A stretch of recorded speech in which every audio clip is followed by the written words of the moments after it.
Assalamualaikum warahmatullahi wabarakatuh. Siswa-siswi kelas 6 SD Muhammadiyah program unggulan Boto. Bagaimana kabarnya anak-anak? Semoga kalian dalam keadaan sehat dan selalu dalam lindungan Allah Subhanahu wa taala ya. Amin. Nah, kali ini Usnovi akan membagikan video materi tentang tema 6, subtema 3, muatan bahasa Indonesia, yaitu materinya yang akan kita bahas nanti menentukan kalimat utama dan gagasan utama dalam setiap paragraf. Nah, jadi dalam video ini nanti kalian harus sudah bisa menentukan yang namanya kalimat utama itu yang mana, gagasan utama itu yang mana, bedanya apa gitu ya. Kita bahas bareng-bareng. Nah, apa sih yang dimaksud dengan gagasan utama? Utama itu adalah suatu gagasan atau ide yang dibahas dalam sebuah paragraf. Nah, gagasan utama ini dapat terletak di awal, tengah, akhir, atau awal dan akhir paragraf. Nah, gagasan utama itu juga disebut dengan gagasan pokok, pikiran utama, pokok pembicaraan, atau pokok pikiran. Seperti itu ya. Selanjutnya, bagaimana sih cara mengetahui gagasan utama? Cara mengetahuinya yang pertama, kita bisa membaca teks tersebut dengan cermat dan sungguh-sungguh. Yang kedua, catatlah kalimat utama yang kamu peroleh pada setiap paragraf. Yang ketiga, lalu tentukan gagasan utama dari kalimat utama tersebut.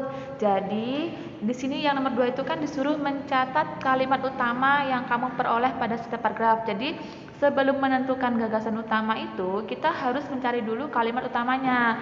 Nah, di slide berikutnya ini akan kita bahas apa sih itu kalimat utama.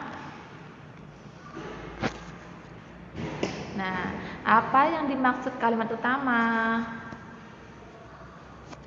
Kalimat utama adalah kalimat yang bersifat umum dan mengandung gagasan utama.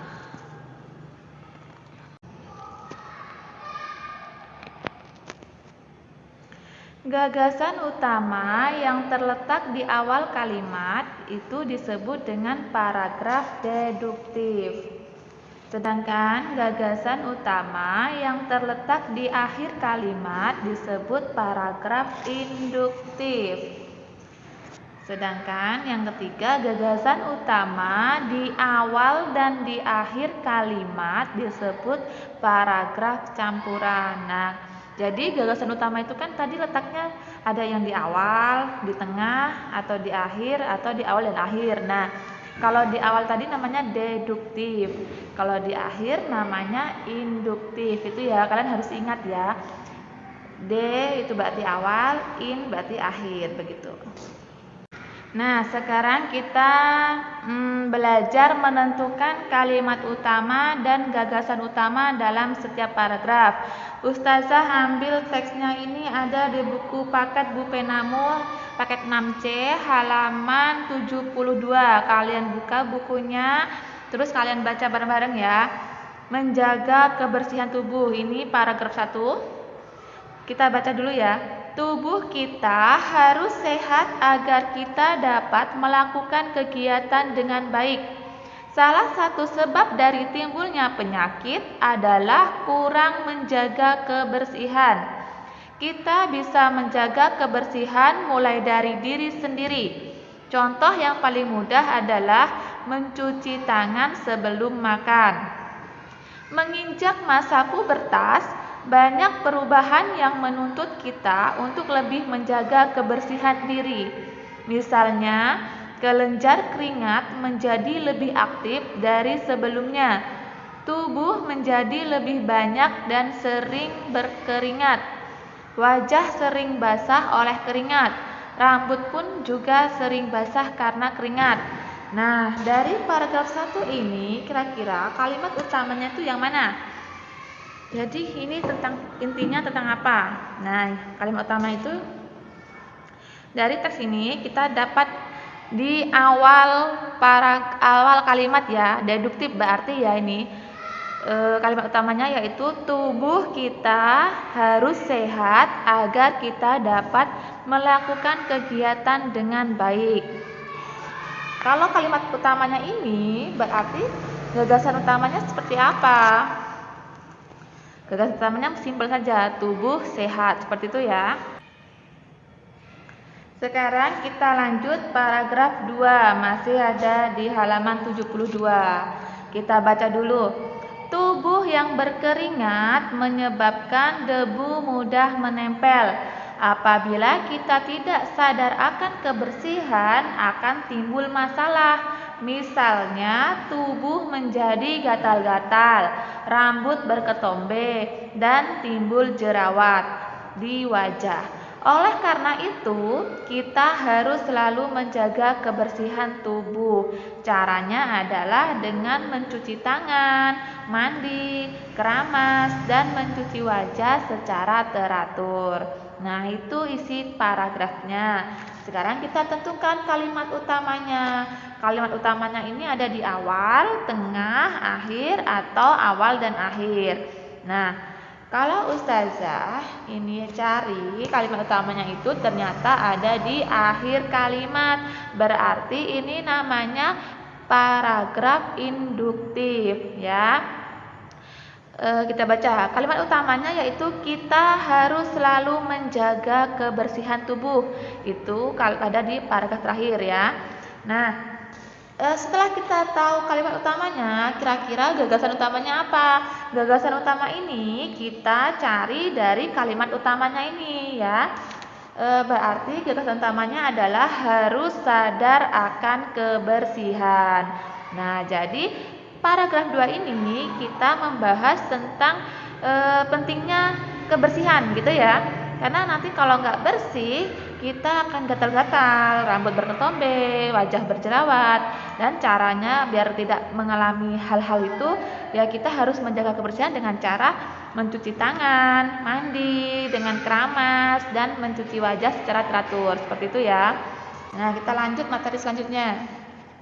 Kalau tadi kita menentukan kalimat utama dan gagasan utama, sekarang kita lanjut menemukan informasi dari teks non-fiksi berdasarkan gagasan utama setiap paragraf. Jadi kita ini nanti menemukan informasi. Kamu kan sudah bisa menentukan gagasan utamanya. Nah, dari gagasan utama itu nanti kita bisa temukan informasinya apa sih teks tersebut, seperti itu ya. Nah, sekarang kita masuk ke teks menjaga kesehatan dengan senam pagi. Ini judulnya teks ini ada di buku kamu halaman 83, buku Bupena 6C ya. Kalian buka halaman 83, judulnya menjaga kesehatan dengan senam pagi. Nah, yang ustazah tulis di sini itu masih paragraf 1. Kita baca dulu paragraf 1 ya. Kesehatan tubuh sangat berpengaruh pada kegiatan kita sehari-hari. Kita tidak dapat melakukan kegiatan dengan baik apabila tubuh kurang sehat. Tubuh yang lemah dan letih membuat kita tidak bersemangat menyelesaikan tugas-tugas kita. Nah, sekarang kita cari informasi dari paragraf ini. Sebelum mencari informasinya, kita tentukan gagasan utamanya dulu ya. Nah, ini sudah ustazah tulis di sini. Jadi paragraf 1 ini gagasan utamanya ada di awal paragraf. Berarti namanya deduktif ya, karena di awal kesehatan tubuh gagasan utamanya. Nah, informasi pentingnya apa? Nah, kita cari dari setelah kalimat kesehatan tubuh itu apa sih? Berarti informasi pentingnya kita tidak dapat melakukan kegiatan dengan baik apabila tubuh kurang sehat. Seperti itu ya. Informasi penting itu lebih mudah mencarinya daripada gagasan utama kalau menurut ustazah, seperti itu. Biasanya informasi penting ini setelah kalimat gagasan utamanya, biasanya ya. Sekarang kita lanjut paragraf kedua. Nah, baca dulu ya. banyak hal yang perlu dilakukan agar kesehatan tubuh dapat terjaga. Salah satunya adalah berolahraga secara teratur. Berolahraga harus dilakukan secara teratur agar dapat dirasakan manfaatnya. Kita dapat memulainya dengan olahraga ringan dan menyenangkan. Misalnya melakukan senam pagi. Nah, di paragraf 2 ini informasi pentingnya apa sih? Ternyata gagasan utamanya itu masih sama di awal paragraf. Awal kalimat ya, berarti namanya deduktif. Itu yang ustazah beri warna merah itu berarti kalimat yang kalimat utama. Gagasan utamanya kesehatan tubuh. Informasi pentingnya apa? Jadi dari tes ini kita tahu bahwa olahraga itu harus dilakukan secara teratur agar dapat dirasakan manfaatnya. Seperti itu ya. Manfaatnya tadi ya tubuh kita akan menjadi sehat seperti itu. Lanjut paragraf 3. Senam pagi termasuk olahraga ringan yang tidak memerlukan peralatan dan tempat khusus. Kita dapat melakukannya dengan mudah di rumah atau di sekolah. Senam pagi berguna untuk menjaga tubuh agar tetap sehat dan bugar seperti itu. Paragraf 3 ini kalimat utamanya juga ada di awal. Yang warna merah itu berarti gagasan utamanya ya. Jadi kalimat utamanya itu dari senam pagi sampai khusus sampai titik itu namanya kalimat. Nah, gagasan utama tadi kan kita cari dari kalimat utama. Nah, dari teks kalimat itu gagasan utamanya dapat kita simpulkan yaitu ternyata senam pagi. Nah, informasi pentingnya berarti apa? Informasi penting itu berarti dari senam pagi ini kita sangat berguna banget untuk menjaga tubuh agar tetap sehat dan bugar. Seperti itu ya. Selanjutnya ya, ternyata itu saja materi hari ini. Jadi kita hari ini belajar tentang menentukan kalimat utama, menentukan gagasan utama, dan menemukan informasi penting dari suatu teks. Nah, jadi urutannya kalau kalian mau mencari gagasan utama, yang pertama itu kamu harus mencari dulu kalimat utamanya. Kalimat utamanya itu ada di mana? Kamu cari. Setelah kamu ketemu kalimat utamanya, baru kamu tentukan gagasan utamanya. Jadi, kalimat ini membahas tentang apa sih? Seperti itu ya. Setelah kamu menemukan gagasan utamanya, barulah kamu cari informasi pentingnya. Jadi, ini bahas apa? Tentang apa bahasnya gitu ya. Mudah-mudahan kalian paham dengan materi ini ya. Nah, jika kalian belum paham, kalian bisa langsung WA Ustazah secara japri ya. Jangan di grup nanti ketumpuk-tumpuk, atau kalian bisa komentar di kolom komentar di video ini. Ya. Nah, Ustazah rasa sekian dulu pembelajaran bahasa Indonesia hari ini. Semoga bermanfaat. Dan jika ada salah kata atau banyak kurangnya, Ustazah mohon maaf. Terima kasih yang sudah menyaksikan video ini. Semoga kalian tambah bersemangat dalam belajarnya. Ustazah akhiri dulu. Wassalamualaikum warahmatullahi wabarakatuh.